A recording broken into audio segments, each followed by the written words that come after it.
Hey, good morning everyone.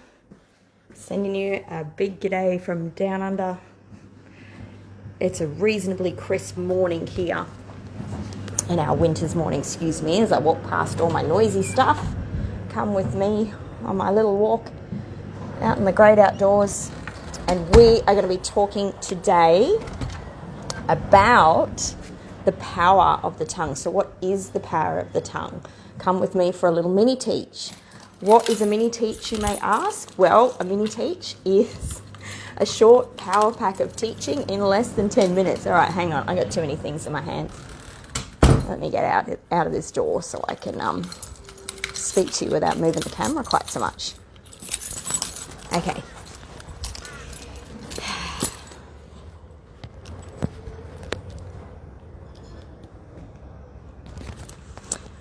All right, good morning.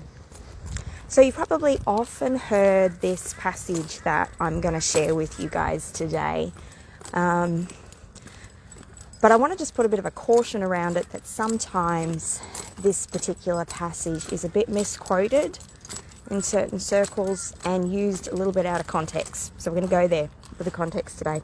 Okay, so it's Proverbs 18 verses 20 to 21, which says, "A man's stomach shall be satisfied from the fruit of his mouth, from the produce of his lips he shall be filled.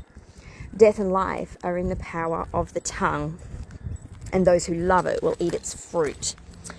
Now, this is a really powerful and important passage for us to get a hold of, because our tongues are powerful weapons that can bring about life, that can bring about good things in our lives and the lives. Sometimes when I hear this particular preached, that our words have creative power, because just like God's words have creative power, and we're made to lean for a little bit into what it looks like to use our tongue, not for the good, and perhaps go to places that are destructive for us and destructive for others. All right, I'm just going to turn to James 3, just a second. A little bit tricky to do while I'm out walking. All right. So James 3, think of the book of James. It's like the equivalent of Proverbs in the New Testament. The book of Proverbs is the most well-known book of wisdom, and James is also considered a book of wisdom as well. And in chapter 3, he talks about the power of the tongue. He says, "My brethren, let not many of you become teachers, knowing that we shall receive a stricter judgment. For we all stumble in many things." Man, this is tricky to do while I'm walking. Okay. "If anyone does not stumble in word, he is a perfect man, able also to bridle the whole body. Indeed, we put bits in horses' mouths, that they may obey us, and we turn their whole body. Look also at ships. Although they are so large and are driven by fierce winds, they are turned by a very small rudder, wherever the pilot desires. Even so the tongue is a little member and boasts great things. See how great a forest a little fire kindles, and the tongue is a fire, a world of iniquity.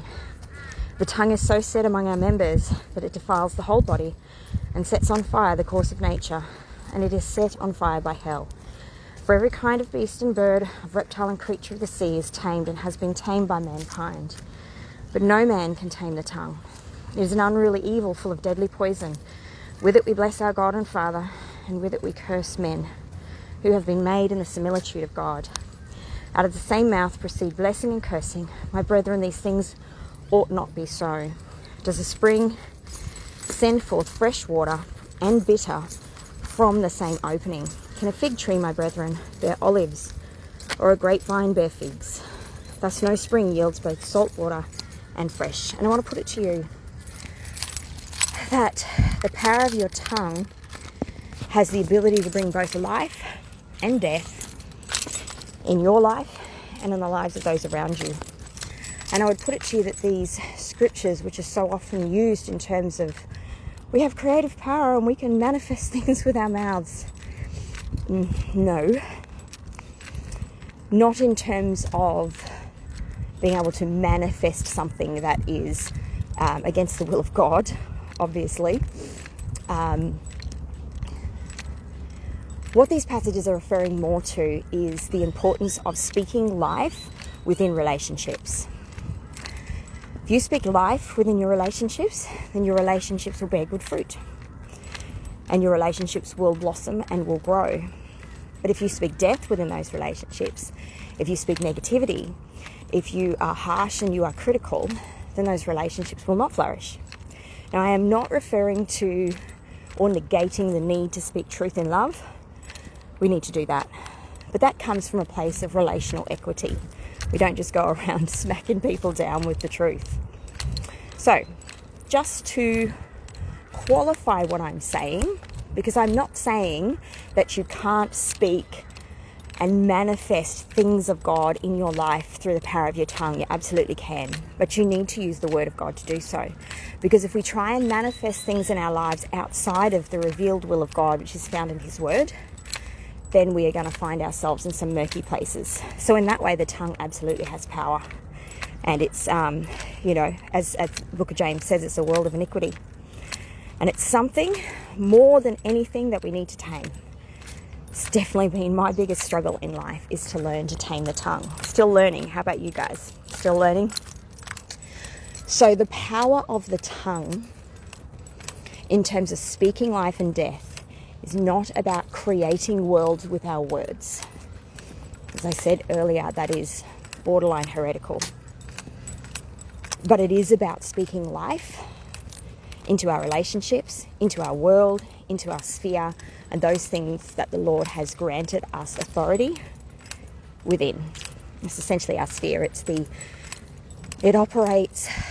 measure of Christ given to us, our metron, operating within a sphere of authority. Whatever that looks like, it's different for each person.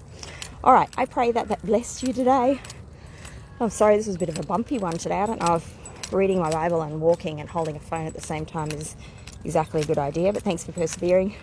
Bless you guys. Hope you enjoyed this mini teach. I'll get it up on Facebook and other places a little later. I'll chat to you soon, sending you lots of love from down under. Dream big with God always, guys. All right, see you next time. Bye.